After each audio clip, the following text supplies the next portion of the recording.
One of the hardest parts about finishing a project is burnishing around the corners, because it's a really hard spot to get nice even pressure, and because of that you get a really nice finish on the flat spots, and then usually your corners are pretty rough.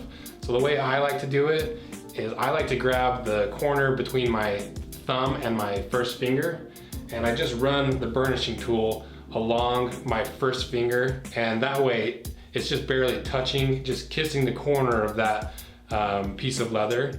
Instead of trying to wrap it around the corner, you're just running it along like a flat area, and that makes it super easy. And that also works really well for like the beeswax. So if you're putting a beeswax finish on the corner, that's another thing that's really hard, because you have to heat it up with friction to get it to melt into the leather.